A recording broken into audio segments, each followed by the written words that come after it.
The wayfinding landscape is changing, so welcome to Endpoint's Wayfinding Xchange Podcast. We want to connect with leading experts, tech innovators, and key contributors to exchange knowledge and innovation in physical and digital wayfinding. We want to shape the future of wayfinding through discussion, collaboration, and shared expertise. And this is why we have created this podcast series. Enjoy the episode.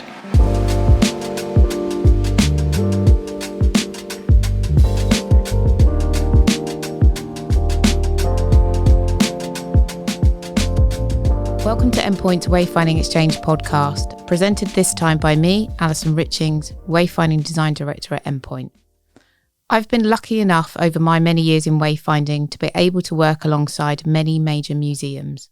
One that's left a huge impact on me is the Imperial War Museum.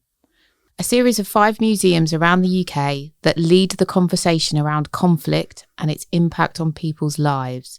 Its aim is to give an insight into people's experiences of war, and it's quite moving. In this episode, it's my great pleasure to welcome Lizzie Whirrity, Head of Visitor Experience at Imperial War Museum.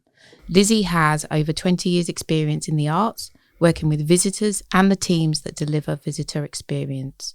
I want to learn about the role visitor experience plays within the museum, how the team deliver a best-in-class experience, and particularly with the depth and type of IWM content, how the collection impacts visitors. Welcome, Lizzie. Thanks for having me. It's my pleasure.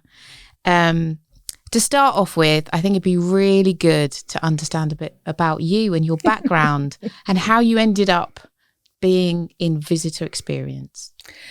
It's a long story, so I'll try and get it into some very short sentences. It actually starts when I was about 14. Yeah. And I was really into art. Both of my folks were into design. My mum was in a local arts group. I was doing like performance stuff. It was wonderful. And I was in art. I was doing it for my GCSE. And we went down to Tate. So this is just the Tate then, because Tate Modern didn't exist. And we got to see all the things like Ophelia and a couple of Jackson Pollocks and all that kind of stuff. But I'd seen in a book at home, like Rothko. Yeah. And I went in. At the end, we had like an hour to do what we wanted, and we were going to meet outside and then catch the coach back to the Midlands. And I was like, I'm going to go find the Rothko room. So I went to find the Rothko room, and I was just completely blown away because it was dark. Yeah. These huge, expansive canvases of masses of colour, and it was dark. And I was like, I've never experienced anything like that before. And I came out really depressed, and I couldn't like quite articulate it, but I knew I'd had this amazing thing happen. Yeah. And it wasn't until maybe I'd started doing A-levels a little bit older, I could articulate a little bit better what it was that I just went, oh, this is really good. But in my juvenile mind, I kind of went, oh, I want to be an artist.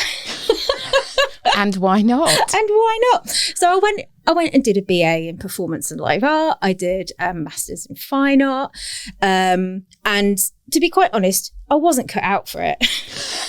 Really wasn't. I did some great little bits of work, but I wasn't cut out for it. But what I really loved, because I was obviously trying to keep within the industry alongside all of that, I was working in independent cinemas and then galleries, arts festivals. I started curating contemporary art shows. I started doing things with membership, and I just got this kind of administration kind of footpath that I was just following along. And then when I came down here to do, when I came to London to do my master's, I was working at Curzon Cinemas, but then I was just like, I'm just not going to make it as an artist. So I just started, what do I enjoy? And I was like, well, I really like programming all the membership stuff. So I went into membership, but then I went into operations, and then I went into started doing things with visitor experience and programming. And then all of a sudden it was visitor experience. 20 years ago, had no idea that was a thing that you could do. Yeah. But it's this wonderful combination of people and learning and history and psychology and art that I absolutely love, and trying to make it as accessible to everyone. So that's kind of how I got here, and I bloody love it. That's an amazing story. It's incredible. And I think I know what you mean. Like, it's not quite the same thing because I was much older the first time I ever stepped foot on HMS Belfast, but the experience of that place will stay with me for the rest of my life. And there are very few places that you go to that have that kind of, it was literally the minute I stepped foot across the threshold that I was like, I cannot believe men spent months and months in this place living this life. And yes, of course I wanted to look at the wayfinding, but the insanity of it kind of really struck me. And so I get what you're saying. And there's a big thing at IWM where we're like, we want you to get lost and enjoy that experience. So yeah, it's people are very aware of it, but with IWM, it's very much like we want to concentrate on the stories rather than the war, because it's about conflict. So I think it's also reflected in the teams that are on there, because there's a lovely history behind when things changed with the Cold War and all the little things that get added onto it. And people really get into it. The volunteers really get into it and tell the stories of it really well. So it's a really fantastic place to kind of get that exploration and that actual personal interaction, I think. So absolutely. Anyway, sorry, I went off on a tangent. I didn't mean to. So could you tell me a little bit about IWM and the 5 museums and what the spaces consist of? We've got 5 branches. I'll start off with Lambeth Road, which is in South London. It's in the centre of a park, and it used to be Bedlam. So it's literally... it's the Bethlehem Hospital that was known as Bedlam. So it's an old hospital. It's got an atrium in the middle that's got like a rocket, a Spitfire, a Harrier in the middle just as soon as you come up the stairs. And then we've got loads of galleries off the side of it, and a cafe and a shop and learning rooms and a research centre, and 2 massive guns outside. Everyone goes, oh, the one with the guns? And it's like, yeah, the one with the guns. Absolutely. So we've got that one. Then we've got IWM North, which is the newest of all of our buildings. It was built about 20 years ago by architect Daniel Libeskind.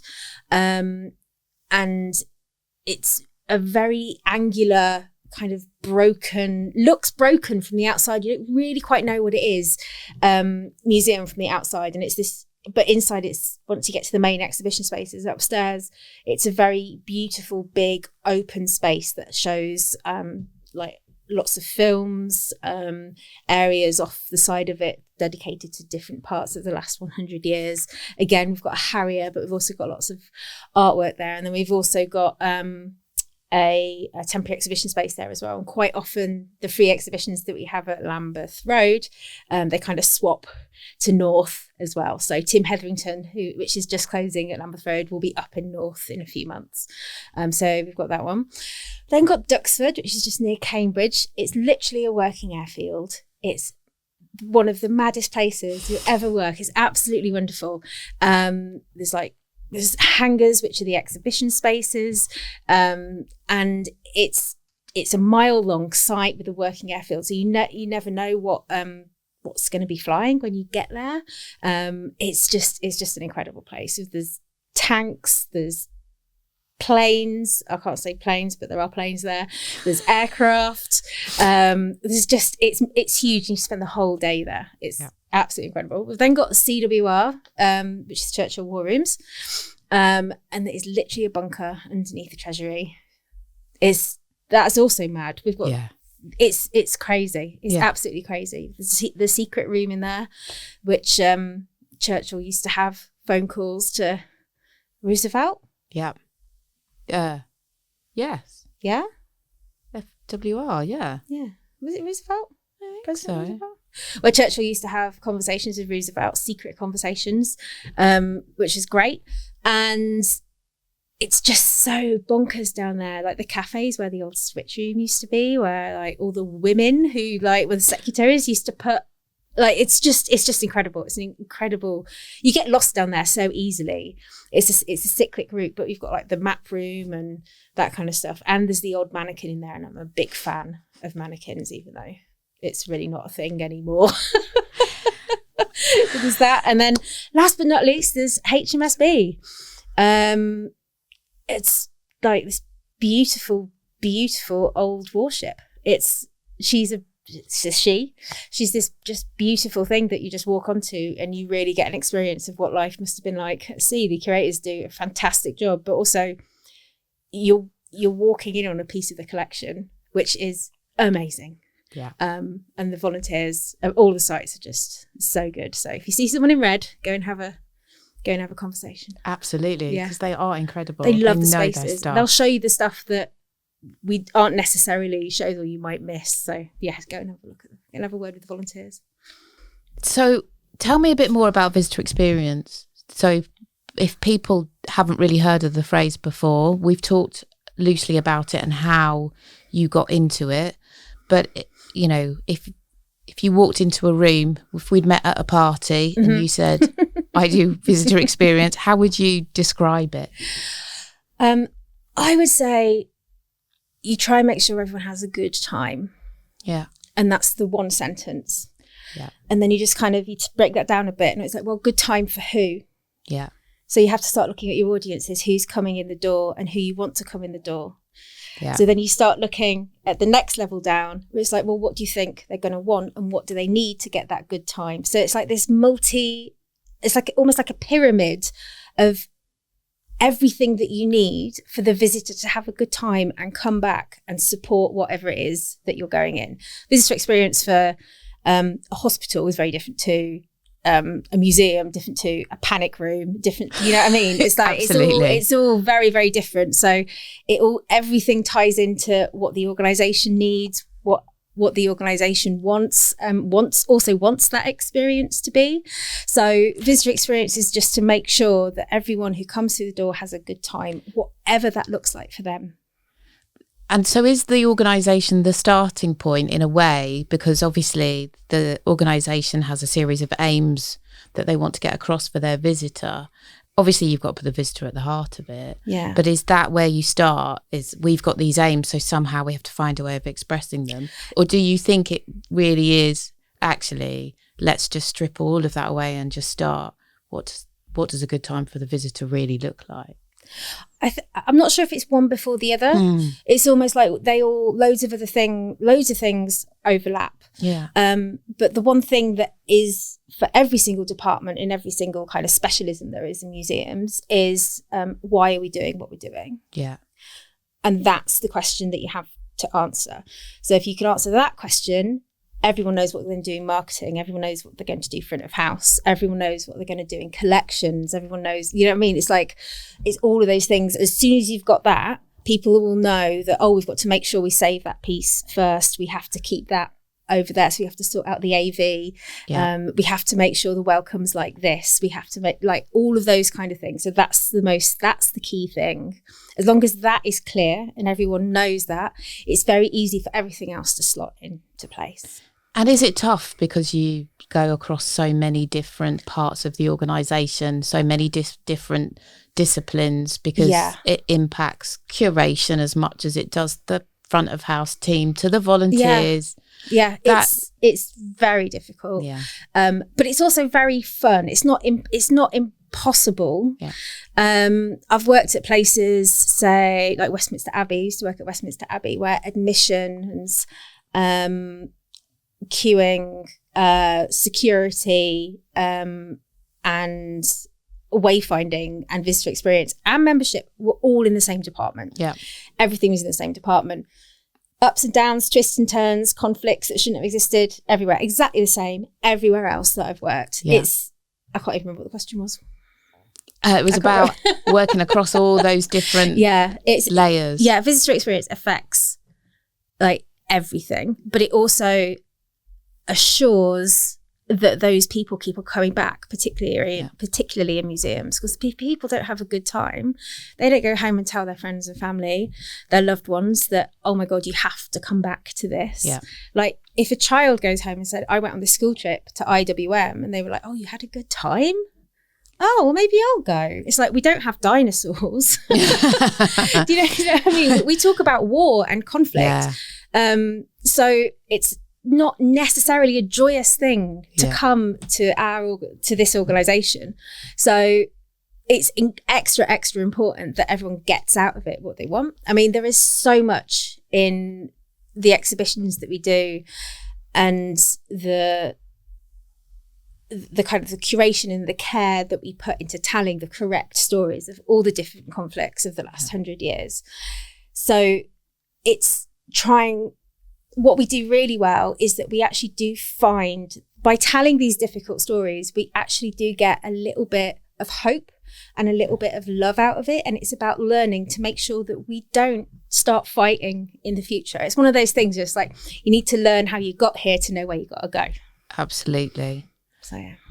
And is that really, does that add a layer of complexity and challenge because the stories are difficult to tell, and also because the curation of objects are different? You know, you don't have dinosaurs, which I don't want to say that's necessarily an easier sell, but if you say to some people, why don't you go to this museum? It's telling the people's story around conflict.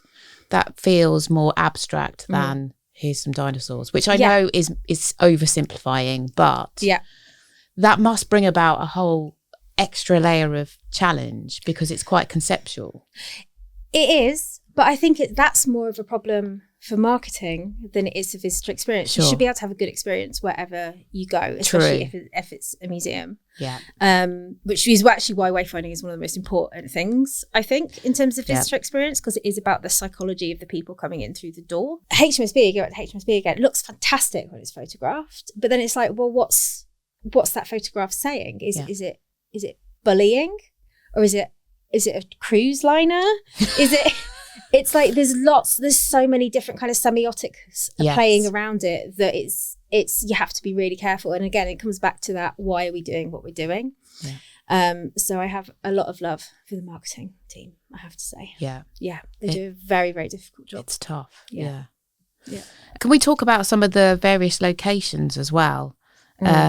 Because you've got different museums that are very different entities, and you're trying to provide a world-class visitor experience in these very different places. That must bring about huge layers of challenges. It certainly brings about wayfinding challenges. That really I know. Does. Finding your way around HMS Belfast, which is a living exhibit, which, as I said, the first time I ever stepped foot onto the ship left a massive impact on me. So I, in a way, don't want lots of signs and things telling me where to go, because I kind of want to experience it. And then you compare that to London or North, which are very, very different. And then you've got Churchill War Rooms, and then the mighty Duxford. It messes with your mind. How do you deal with the differences between each of them? Well, first off, you have an excellent team. Yes, because I can't be in 5 places at once. Why not? I've tried. Gosh, I can't do it. You need to have like the people on the ground. That's the thing that you need. But you also need an incredibly clear strategy of how you want to take it forward. You cannot compare a working airfield to a bunker, which is like the equivalent of a thumbprint to the size of Duxford, to a ship, to like the Lambeth Road, which is probably the an most ex-hospital, which is an ex-hospital, literally Bedlam. And then we've got this incredibly shaped new museum up in North, the only purpose-built one, that was built about 20 odd years ago now. It's very, very hard. But as long as the themes underneath it, you have to trust your team and trust the people on the ground and trust the people who are site-specific to be able to deliver that. So as a head of visitor experience, you have to kind of make sure they just have the tools to be able to do that, because I can't go in and dictate, we need to say the welcome here, we need a volunteer here. It's like, I'm not there to do that. I just give you the tools to ensure that the standard is met, and that standard is put through in the strategy. So thinking in particular about the fact that your sites are so different, and architecturally they're hugely different, and some of them are historic and listed and incredibly important. I mean, the Churchill War Rooms, I'm just going to say that again, the Churchill War Rooms there's a huge job in preserving the historical integrity of those buildings, and you're going to get a series of visitors who are coming along simply because of the heritage of the site. I mean, even with North, a new building, but it's Liebeskin's pretty much, it was his first museum in the UK and architecturally groundbreaking. Yeah. How on earth do you deal with that on top of the standard of visitor experience? It's incredibly difficult. Every single site has its own challenges. Like, we'll take Lambeth Road, for example. It's a hospital. It's not a place for welcoming people. It's incredibly restrictive. It's up steps. Yeah. It's really, really difficult to do a welcome security check, which we have to do nowadays, and tell people which way to go. So the work that we've done there is we're getting there. It's not quite there at the moment. There's still some little tweaks here and there, but it's about giving people on the floor that power to be able to make those choices and prioritise the visitor in the way that they see best for them, because all the audiences at all the different sites are slightly different. We've got Churchill War Rooms down really tiny staircase. Yeah. There's no windows. You go down a really long corridor. It's incredibly busy.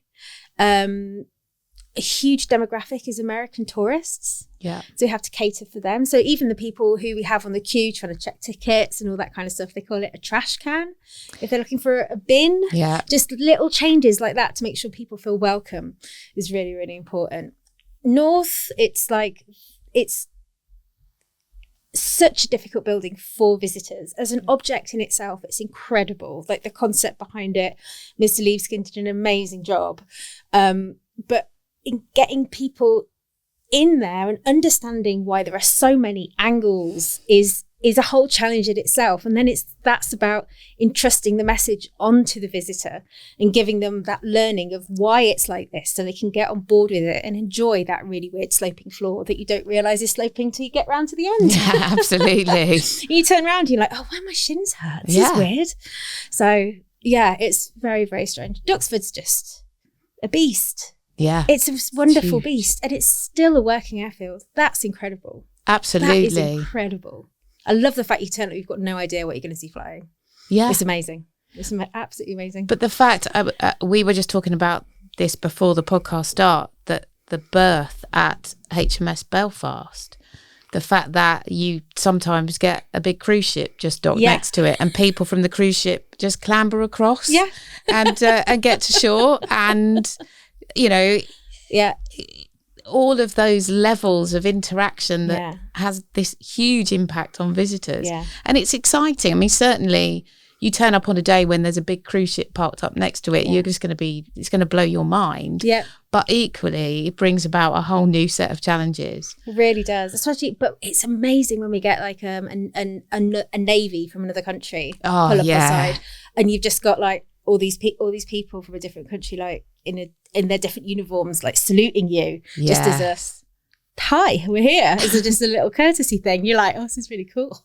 Yeah, definitely. And brilliant. If I were a visitor on the ship that day, I'd be like, wow, they did all this for me. I mean, amazing. You get that, and then you see Tower Bridge go off as well. Yes. Which, if you're coming there as a tourist, you're like, oh, it's all the best thing. Yeah. It's the best thing. It's brilliant. It is really good. It's a great place to work. It is incredible. So lucky. Yeah. And how do you think the visitor engagement is going to change over the next few years? You know, being that, as you say, it's work in progress with trying to make the buildings as accessible as you can, even though they're of such historic importance. How on earth can you? Are there things that you can see kind of coming in the near future that might support visitor experience? Yeah, there's a huge push for visitor experience to be as accessible as it can for everybody. Yeah. Just from various things that have happened in the past 5 years, Black Lives Matter, COVID, that realization of people feel like places, they're not for everyone. Yeah. Not everyone can get up steps. Oh, we don't have Braille. Like all of those kind of things, you have to make it accessible to everyone. Everyone now, especially with people's purses being pinched slightly a little bit more. Yeah. We're in competition with, especially in London, for everyone's time doing other stuff. So we're actually in competition with Eurovision. or we're in or the dinosaurs. or the dinosaurs, or like going to see grandma. Yeah. It's like we're in competition with all of those things, films, all that stuff. Yeah. We have to make sure it's one of the best places to come. Yeah. So there's a movement towards that.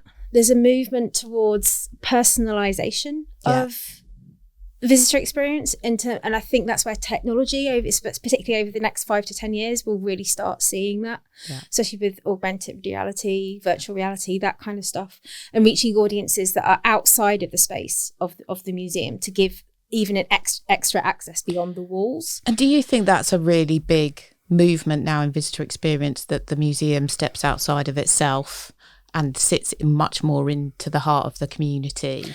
Absolutely. I think museums are perfectly positioned to be community hubs, especially when we start thinking, I'm not sure if this is going to be too political. I think it's fine. We start thinking like the people might not be able to turn on their heating in the winter.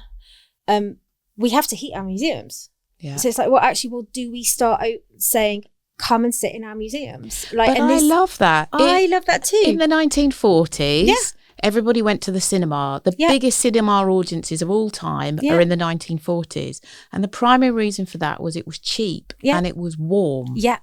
And everybody went to the cinema just to get warm. Yeah. I think we do have a lofty idea that museums exist for one very specific purpose, and that you have to deliver just that message and none other. Yeah. But if that were true, why are all the cafes so bloody great? Yeah. Do you know what I mean? Because you're right.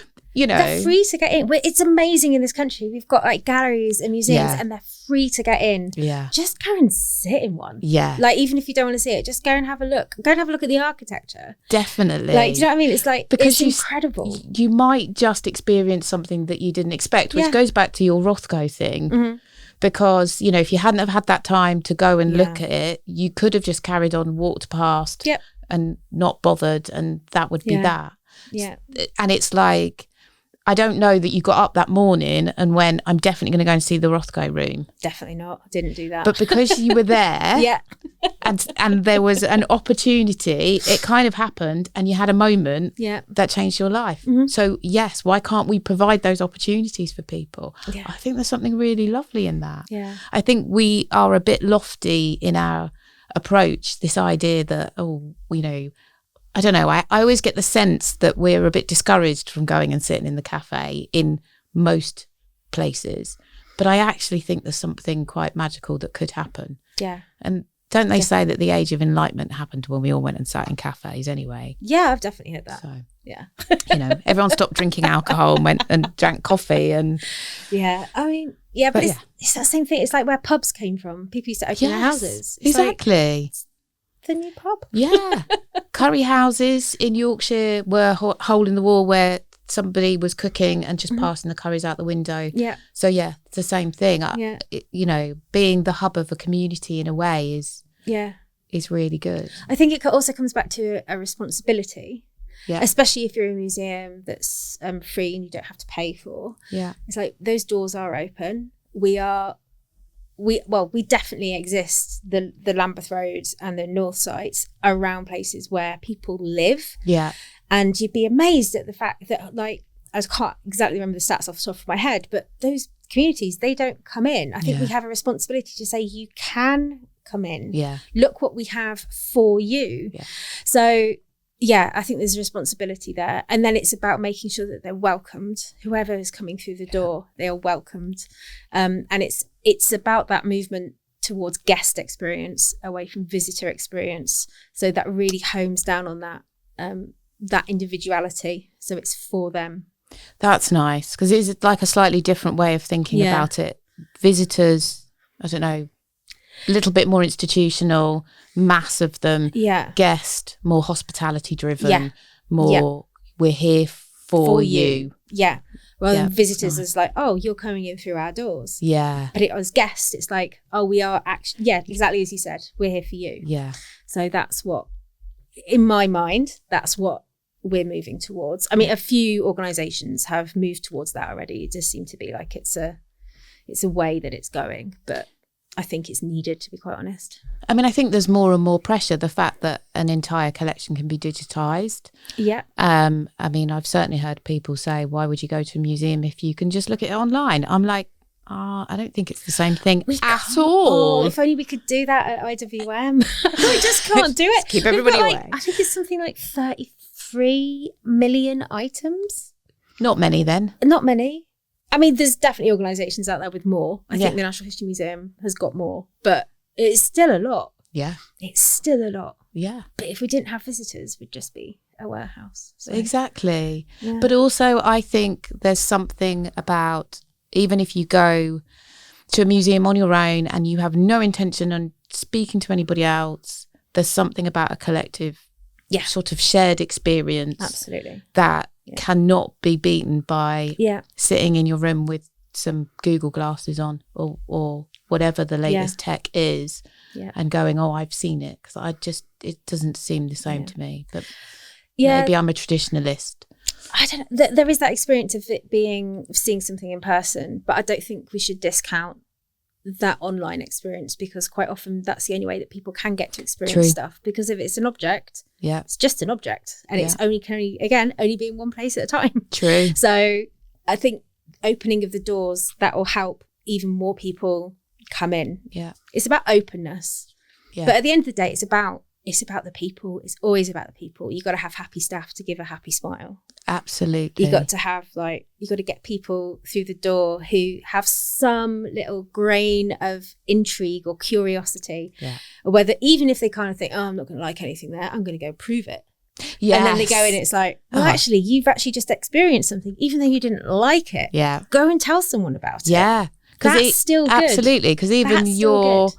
rage of negativity has a real passion to it. Yeah. That someone else might go, oh, Well, actually, I'm for going to go me- and experience that. Yeah. So definitely. Yeah. I was going to ask about the future and whether you think that the free and accessible nature of museums will go. I hope it doesn't. Yeah. I think it's slightly different in this country because the tax breaks of some of the main museums. The European model, where you just pay like a nominal amount, like €10 or something to go in, is not too bad. Yeah. But I think we'll just have to see how it goes. But then, even more important, if you're going to cut off a lot of people, you have to make sure that you're appealing to the changing audiences, the changing demographics, and try and get more stuff online and get it in ways that they can see it. Yeah. So just always be accessible, no matter what the challenge is. It's about, and think about those people who don't come and why they don't come, Exactly. and how you can get them yeah, to experience it in some form or another. yeah. So again, it's all about the people. Yeah. It's about your staff. It's about the volunteers. Just big up to the volunteers. Love Absolutely. the volunteers. They are incredible. They're so good. They spend hours and hours there. And the amount of comments that we get on Google and TripAdvisor about the volunteers that we have at all of our sites is just, it's so heartwarming. They're really the cherry on the cake, because they have so much passion. Yeah. So they're amazing. But yeah, again, it's all about the people. Definitely. Yeah. What role do external experts or consultants play in shaping the visitor experience, and how do you collaborate with them? I mean, obviously we came in and looked at wayfinding, and that's one very specific thing, but I imagine there's a lot of consultants that come in with different areas of expertise to try and shape the visitor experience. How does that work? Generally, I think we only ever bring someone in if a neutral perspective is needed. Yes. So, for example, with wayfinding, everyone's got an opinion on wayfinding. Tell me about it. Yeah. Everyone. And trying to kind of get all these voices together and not have them kind of shouting each other, not that happened, but like shouting each other's down. I've worked here for 20 years. Like, I remember when we did that. Oh, this works really well. Oh, it does. Why don't we replicate it there? Well, it's a different site. Yeah. Like, you got to kind of go, hang on a second. We need a neutral voice here, and we need need some way to focus that. So I would say, from my point of view, I bring in people when we need that neutrality. Yeah. I have my own ideas about how things should be done, but also it's 5 sites, it's a huge organisation, and I'm only one person and I'm doing a million other things. So it's always really handy, I think, to bring someone in who just has that focus and that specialism. So we've done it with you guys. We've done it with people who are like onboarding for the visitor experience program. Visitor experience development program. So I try not to get people in if I definitely think there's something that we can handle ourselves or the organisation's in agreement with. That's kind of how we do it. That is I think the right perspective, because where there's opinions and disagreement, somebody externally will just say, this is how we think it is, and everybody will go, oh, okay. Oh, okay. Yeah. And I think that's very true. And definitely wayfinding brings out the best and worst in everybody. It wasn't actually that bad. Just thinking about now, it wasn't that bad at all. Things like, I always think of things like naming, where suddenly you can talk about wayfinding, you can say, well, I think you need to do this here and you need that there. And then you go, but actually, why do you call that the whatever room? And everybody suddenly has an opinion. And naming is always the thing. Yeah. It's always really difficult what you call things. I love it when you get like this is what we call it internally. Yes, they're the best. And then it's like, but that doesn't mean anything to the visitor. Yes, exactly. Because that's not what's written on the map. Stop calling it that. Yeah, the map. Yeah. Oh, okay. Absolutely. Should I not be saying that to the visitors when they come in? Ignore this bit, but this bit's right. Yeah, exactly. I've only been calling it that for the last 25 years or whatever. Oh, dear. Definitely. It happens at every single place I've ever worked. Yeah. Every single place. Yeah. Absolutely. But again, I think it comes from passion. I think so. Yeah. I think that everybody wants to do a really good job. At the end of the day, we all want everything to work and fall into place. And it's just perspective. Yeah. It's just that different people have different perspectives. Yeah. And I certainly find with wayfinding, everywhere I've ever been, everybody is trying really hard to make it work. Yeah. And that sometimes means that you have to go, you've just laminated that bit of paper and blue tacked it to the wall. You need to take it down. It's offensive. You don't mean for it to be offensive because you're trying to help, but actually it's not helping. And that's really hard because that person did all of that because they genuinely saw a problem that they were trying to solve. Yeah. It's not like they were like, haha, I'm going to ruin this place and stick stuff around. There's care and motivation there. Exactly. Which is that's really difficult because everyone cares for it. And there's a beautiful motivation behind it. Yeah. So it's dealing with that is very, very difficult. Yeah. Again, it's all about the people. Absolutely. The world would be okay if it was just me. So what next at the Imperial War Museum? What's the next exhibitions that are going on? Oh, there's some good things, good stuff coming up. Yeah. Yeah, we've got War in the Mind that's opening at Lambeth Road soon. Yeah. It's just about how war literally affects your state of mind. Yeah. I've been in there. It's a very beautiful but hard-hitting exhibition, but I think it's done incredibly well. Okay. So I highly recommend that. And then later on in the year, we've got Chyla Burnham coming up, which I'm really looking forward to that. And that'll be at IWM North.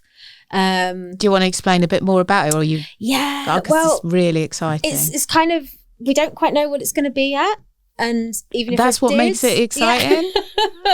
Even if I did, I'm not sure if I'll be able to tell you. But she's basically known for doing very large neon fun things, which has these beautiful social constraints and meanings underneath it. I don't quite know. It's so exciting. Yeah, she did a thing outside Tate Britain during COVID. So we're really, really looking forward to that.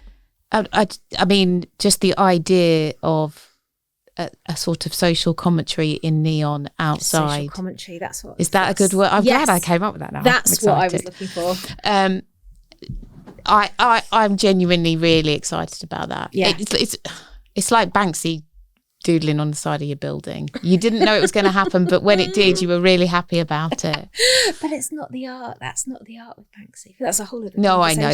Yes. Okay. Well, let's not use Banksy as the example, but I think it's really exciting. Yeah, I'm really looking forward to that.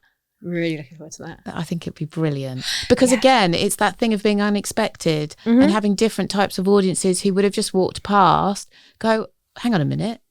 Isn't that the Imperial War Museum? Yeah. What's that neon sign got to do with it? And starting to have that conversation to different people. Yeah. And I love it. Yeah. Because again, it takes that idea of museums being these sort of stuffy places that are not for me and moves it into a whole new world. Yeah. I think it's great. We're also coming up to the 1 year anniversary of the art, film and photography exhibition being open, which is the new, I say new now, that's not new anymore. But IWM has extensive artist stores and paint art stores, and it's a beautifully curated and put together exhibition. So if you haven't seen it, it's absolutely incredible. But you'll need about a couple of hours if you really want to get into it, and then you realise you've got 5 of the galleries to get around, so you'll have to keep on coming back. Absolutely. But it's amazing. Level 3. I think it's level 3. Oh no, that's bad for the wayfinding. Definitely we have to cut that bit out. The visitor experience person and the wayfinder can't remember which floor it's on. I really can't remember. It's terrible. Just second guessing myself. Anyway, so yeah. And how do you see things going at the museum in the next couple of years? I mean, it all just sounds really exciting. Yeah. Bigger and better. Just bigger and better. Like, we've got new director general, so that's that's really exciting in itself, Cara House. So she's really focused on access and the visitor as well. So we're really excited about that. So yeah, we're all really geared up for it. So yeah, just watch this space, I suppose. Brilliant. Well, all that's left is for me to thank you.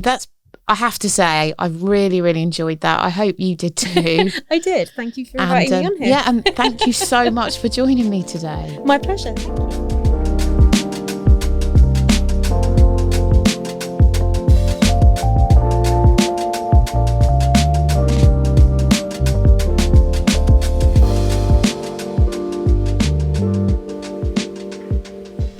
Thank you for listening to our latest Wayfinding Xchange podcast. Stay tuned for further episodes and feel free to contact us with any questions and suggestions for future episodes.